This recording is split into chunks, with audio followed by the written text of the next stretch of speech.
son una combinación clave por la 92.9 FM. La clave me escucha.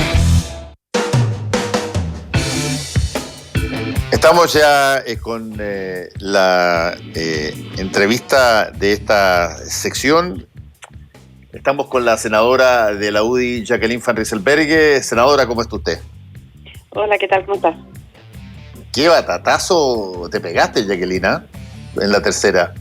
De lo único que se habló ayer, esta frase del gobierno estuvo muy cerca de caer, más cerca de lo que la gente piensa. A ver, ¿por qué? Desmenuzémosla un poquitito. ¿Cuándo fue lo que ocurrió? ¿Qué pasó? ¿Y por qué no pasó lo que estuvo a punto de pasar, Jacqueline? No, lo que pasa es que yo creo que hay que recordar en el contexto en que estábamos. Es decir, acá teníamos un país que literalmente estaba quemándose por los cuatro costados el día antes del 15 de noviembre, con unos niveles de violencia que hacían inviable que se sostuviera en el tiempo, y donde además había empezado a darse que la misma gente de nuestro sector, el voto más duro, no el que hizo ganar a Piñera, no el que lo hizo tener un 50 y tantos %, sino el voto más inmóvil, más que vota normalmente por nuestro sector, había empezado a pensar esto que era mejor que cambiar de presidente. Y eso, cuando empieza a darse y empieza a generarse, hay que recordar que el país estaba quemando entero, con el dólar estaba subiendo a las nubes, se preveía una corrida bancaria. De verdad hacía muy difícil cuando ya tu propio sector empieza a decir que es mejor que te vaya. La verdad es que la cosa se hace bien insostenible. Y en ese contexto, de repente empiezan a existir liderazgos que empiezan a ver esto con más claridad y empiezan a verlo como una posibilidad real. Entonces, yo creo que por eso fue tan importante el acuerdo del 15 de noviembre, el acuerdo constitucional. No porque yo pensara que se requería una nueva constitución partiendo de cero, como fue finalmente lo que se firmó, sino porque estaba convencida de que se necesitaba un paréntesis para poder demostrar que la paz era el camino y que la democracia es es el camino que se construye con la paz.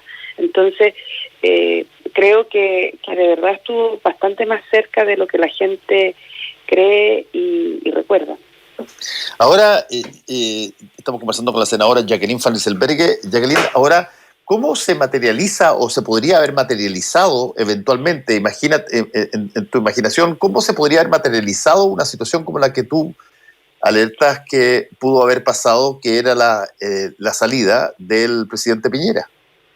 Yo creo que en ese minuto, es decir, cuando ya cuando ya tu propio sector y después empieza a generar que es mejor que el presidente salga. Bueno, hay caminos institucionales no violentos, pero finalmente fuerzas una renuncia, como ha pasado en otros lados, y asume, en ese minuto no me recordaba si era el presidente del Senado o quién correspondía. Entonces, eso claro, no es un golpe de Estado violento como los que veíamos en el pasado, pero sigue siendo un golpe de Estado blanco, pero un golpe de Estado al fin. Entonces, ¿Y tú crees que hubo una posibilidad real de que incluso gente que forma parte de... No se concretó, pero creo que se pudo. Sé que hubo, sí, yo creo que podrían haberse dado las condiciones para que eso ocurriera, y sé que hubo conversaciones en ese sentido. ¿Conversaciones incluso con el presidente de la República? No, en absoluto, no, en el ambiente político. Ahora, eso implica, de alguna manera, y tú lo has sido súper franca en decirlo, que involucraba en esa situación inevitablemente a personas que, te voy a citar, personas que eran votantes de Chile Vamos, pero que habían perdido la adhesión al gobierno.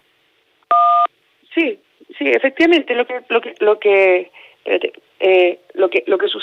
sucedía es que esto parte normalmente porque yo estoy segura que la violencia no era solo, es decir, había violencia completamente descontrolada. Hay que recordar cómo quemaron las estaciones del metro, es decir, cómo quemaban todo, cómo la vulneración de los derechos ciudadanos era absoluta. Tú no podías circular por la calle, no te obligaban a bailar si es que y adherir a una ideología, porque si no te amedrentaban y te pegaban. Es decir, a uno como que se le olvida todo eso. Entonces, cómo saqueaban, cómo quemaban, era un nivel de descontrol gigantesco. Y cuando tú pierdes la adhesión, ya no solo de la oposición, que normalmente no la tienes, salvo cuando de parte de la oposición, parte de vota por ti cuando ganas una elección, pero si después es la más fácil de perder. Pero cuando ya el votante tuyo empieza a considerar que la situación es insostenible, de verdad que la situación se hace insostenible porque el país no puede estar desgobernado durante 2-3 años. Sí, ahora cuando veámoslo también desde el otro lado. Ahora, yo no estoy diciendo que yo sé que eso pasó, ¿ah? Yo sé que eso pasó. Yo encontraba que para que no se vaya a malentender, yo consideraba que lo peor que le podía pasar al país era el quiebre de la democracia, porque al final del día eso era un quiebre de la democracia. Y creo que si no había este paréntesis de paz que generó el acuerdo del 15 de noviembre, podrían generarse las condiciones para forzar que esto pudiese haber ocurrido.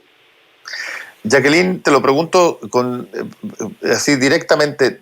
¿Tú sientes que el acuerdo del 15 de noviembre es, como de pronto ha sugerido el propio Ejecutivo, una indicación del gobierno para que los parlamentarios lo hicieran, o fue una decisión que consensuaron los mismos parlamentarios y en una decisión que pudo haber tenido un beneplácito del gobierno, pero que partió de allá? ¿Cómo creo fue? Que en esto, yo creo que en esto hubo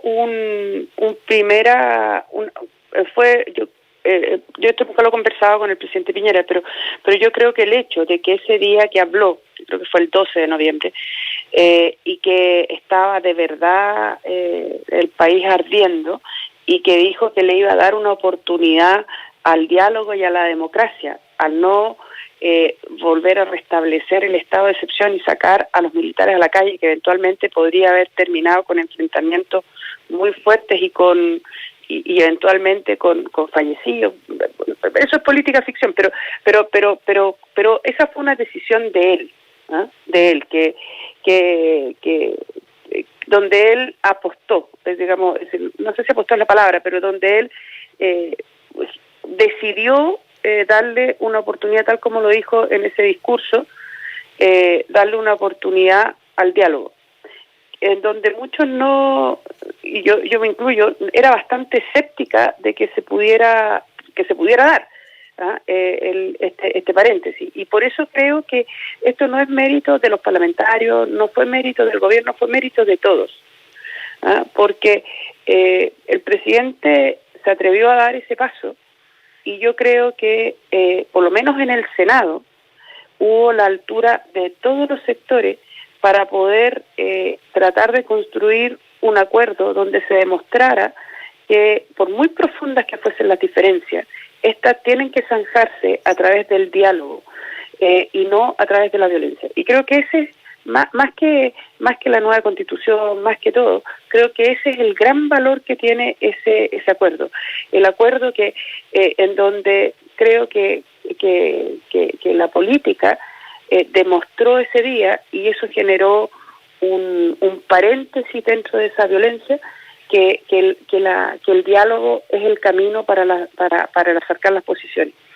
Y creo que eso ayudó porque efectivamente hubo un antes y un después de ese acuerdo. Estamos conversando con la senadora Jacqueline Van Rysselberghe.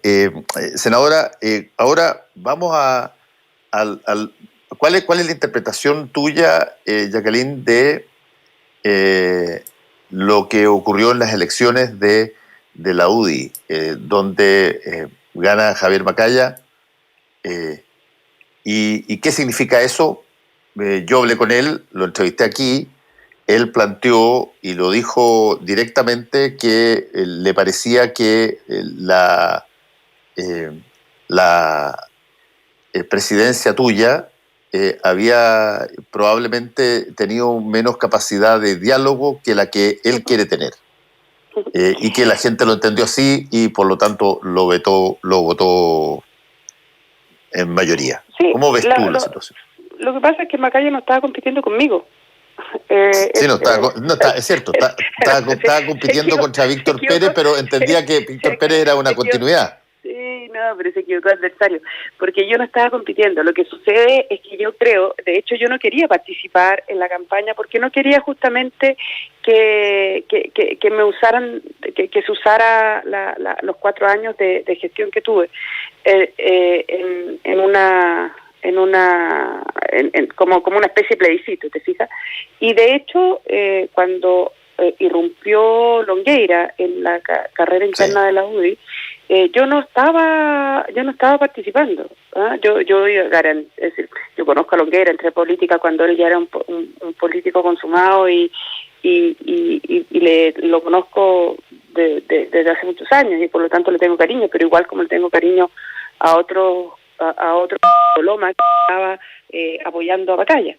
Entonces, la verdad es que cuando Pablo no pudo inscribir su candidatura y le pidió a Víctor Pérez 3 semanas antes de las elecciones que pudiera asumir esto y Víctor estuvo dispuesto, yo consideré que que eso era un acto de generosidad de Víctor, porque si Víctor no hubiera asumido eso y Longueira no hubiese podido inscribir su candidatura, habría habido mucha gente que habría pensado que lo estaban sacando por secretaría.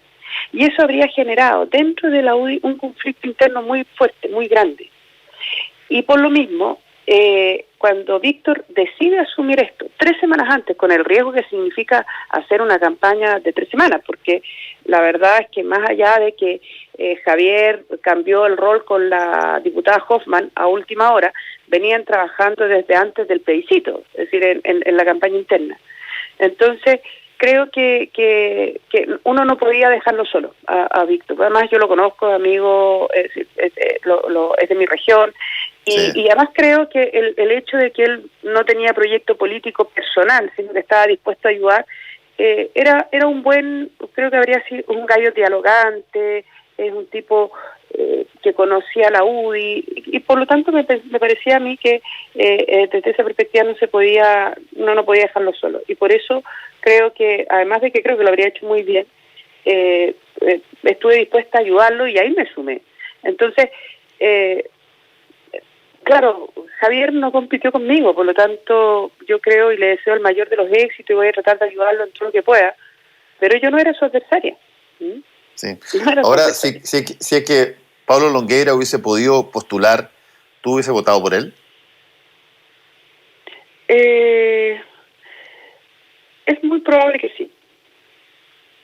Yo habría votado por él, para ser sincera. Yo creo que sí, yo habría votado por él. Sí, te lo pregunto. Sí, te lo pregunto porque de alguna manera también se ha visto esta victoria de Javier Macaya como casi un acto de renovación en términos de la... Sí, de la lo que pasa que eso no es tan así, porque Juan Antonio estaba detrás de la campaña. Juan Antonio, Andrés Chávez, Hernán Larraín, todos ellos apoyaban a Javier. Entonces, no hay uno que sea renovación y otro no renovación. Creo que esas caricaturas no son tales. Y me parece que está bien que sea así, porque la experiencia o la capacidad de gestión o el hacer bien las cosas no está solo en las personas que tienen que tienen experiencia, ni solo en las que no la tienen. Creo que tiene que haber que hay mezcla en todos lados, como en todas las áreas, como en todas las cosas, es decir, hay de todo en todas partes. Entonces, creo que esas caricaturas no corresponden y creo que los tiempos que vienen necesitan que sea así. Los tiempos que vienen son complejos y por lo tanto a mí me alegra que haya personas que con experiencia que estén también ayudando y apoyando la lista y a hoy día, después de que fueron las elecciones, cada uno de nosotros se va a sumar a apoyar la directiva que ganó. Jacqueline, desde el punto de vista de la coalición de gobierno de Chile Vamos... ¿Te puedo decir algo? Sí, me llama mucho la atención este comentario, no, es que ya no es dialogante, porque no es primera vez que lo escucho. Y yo creo que en general, y esto ya es una reflexión casi como desde mi rol de psiquiatra, eso es una... ¿Va a hacerle un diagnóstico a Javier Macaya, dices tú? ¿Jacqueline? Ahí sí, que se me había apretado el minuto. Ahí sí. Ahí sí. Oye, no, es que ya va a ser un diagnóstico de Javier Macaya, ¿no? Es un diagnóstico sociológico. Lo que pasa es que yo creo que esa es una afirmación que se le hace a las mujeres cuando tienen la capacidad de decir las cosas de frente. El decir las cosas de frente no significa no tener la capacidad de escucharse, significa decirla. O sea, tú estás diciendo que básicamente Macaya, al decirme eso, fue básicamente una tendencia machista, digamos. Un poquitito, ¿no? Bueno, no te pregunto a ti, ¿cómo lo sentiste? No, yo creo que dentro de eso, es decir, haber liderado, ser la primera mujer presidenta en un partido, vivir en región, trabajar en Valparaíso y tener una sucursal en Santiago, que es la sede central requiere habilidades para poder administrar todo eso. Y una de esas es tener la capacidad de escuchar. Pero la capacidad de escuchar no es incompatible con la capacidad de tomar decisiones. Son cosas, y normalmente son decisiones colectivas, porque si no, yo no habría podido dirigir un partido tan complejo y con tantas personalidades distintas y liderazgos fuertes que hay, como es la UDI. Entonces, me parece que detrás de comentarios de esa naturaleza hay ciertas características o caricaturas que creo que no se ajustan a la realidad.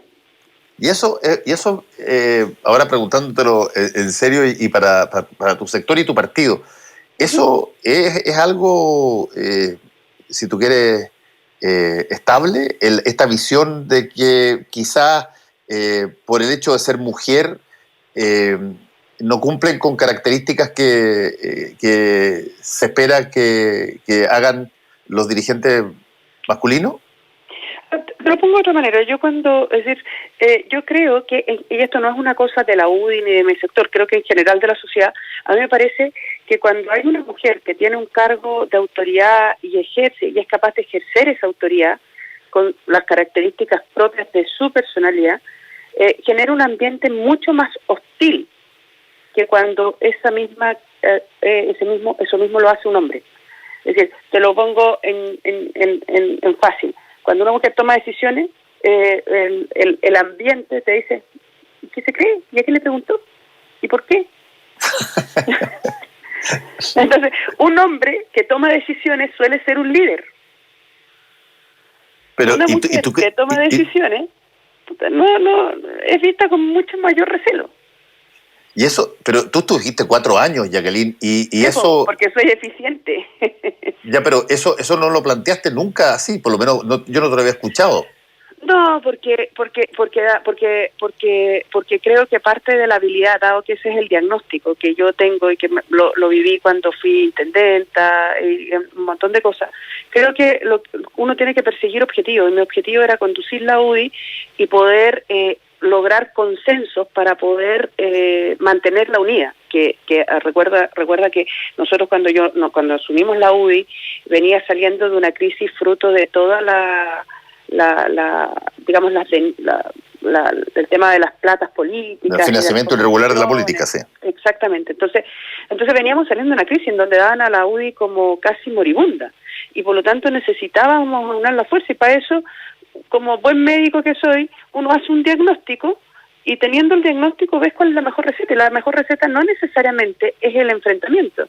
Muchas veces tú tienes que dar una vuelta un poco más larga, convencer a las personas que que, no sé, a veces incluso hacerlas partícipes, que tengan sentido de pertenencia. En eso uno se demora mucho más para evitar este ambiente hostil en donde el club de Toby tiende a organizarse y sacar directivas. Jacqueline. Sí, ¿estás ahí? Sí. Sí, está. Oye, interesante esa mirada que tú dices, porque tú eres psiquiatra y por lo tanto tienes probablemente una forma de diagnosticar o analizar personas que son distintas a la cachativa que tenemos todos nosotros a veces. ¿Tienes diagnóstico del presidente? No, si yo no ando por la vía diagnosticando a la gente, sí, lo que pasa es que eso es una experiencia de vida nomás, pues si uno si es la forma de pensar, si yo veo una situación, es decir, saco un diagnóstico y actúo de la mejor manera que creo para obtener el resultado que busco.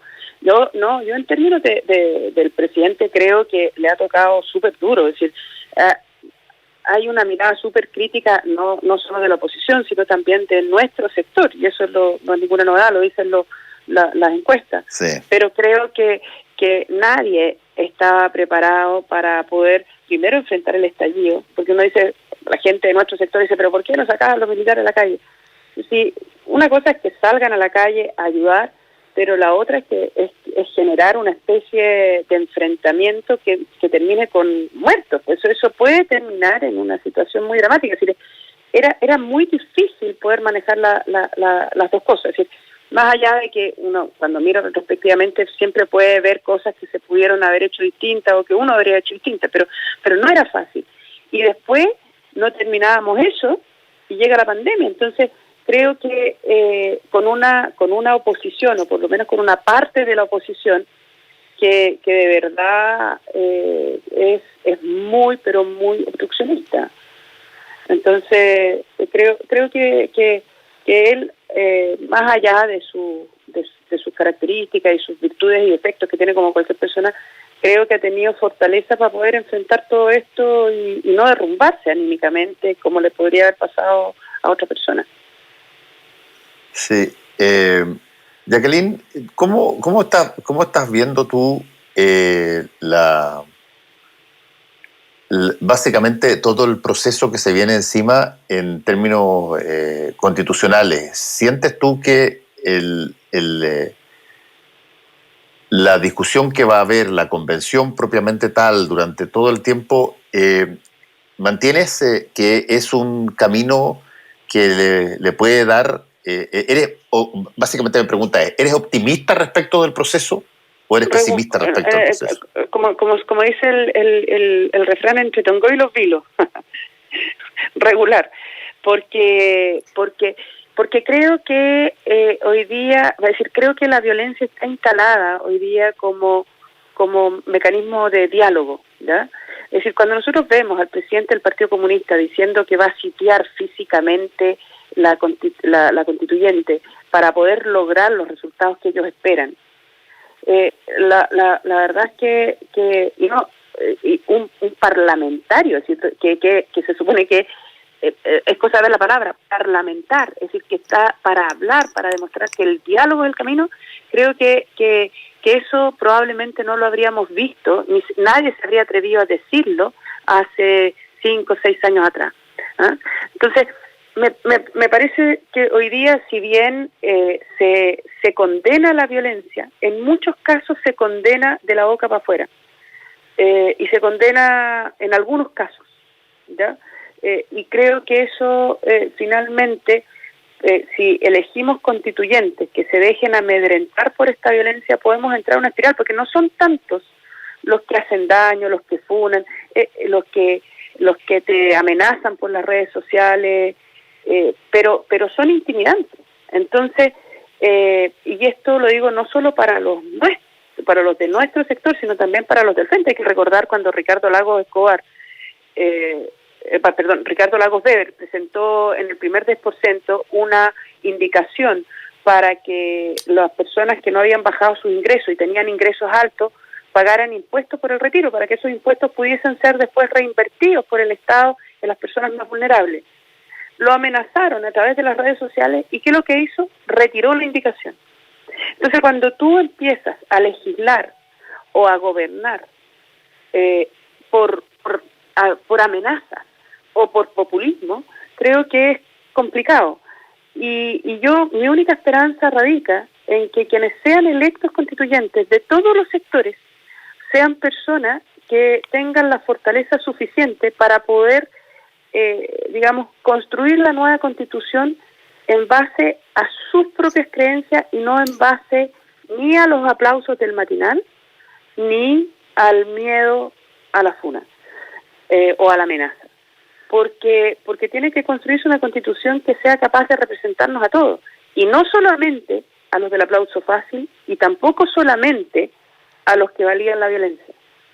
Entonces, no es fácil que eso suceda, pero creo que si todos los partidos nos ponemos en campaña de buscar a las mejores personas, no solo, sino también personas valientes, capaces de generar diálogo y de establecer acuerdos políticos amplios para generar una Constitución que le dé estabilidad a este país, tenemos esperanza.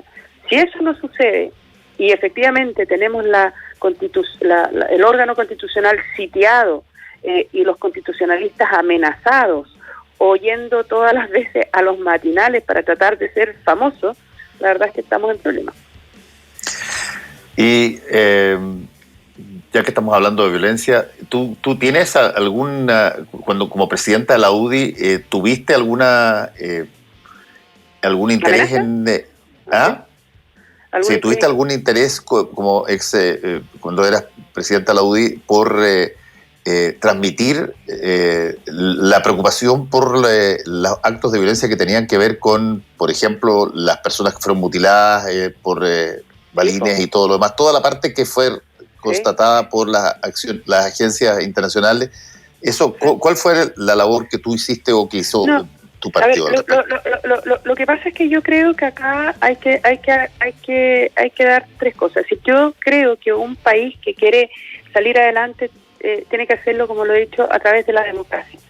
Y la democracia se basa en el Estado de Derecho. Pero el Estado de Derecho tiene que tener alguien que sea capaz de resguardar el orden público. No puede hacerlo cada persona por su lado, porque si no entramos así como en el antiguo Far West o en la ley de la selva. Entonces, la policía tiene que... Jacqueline. Ahí sí que se aprieta el mute de repente. Sí.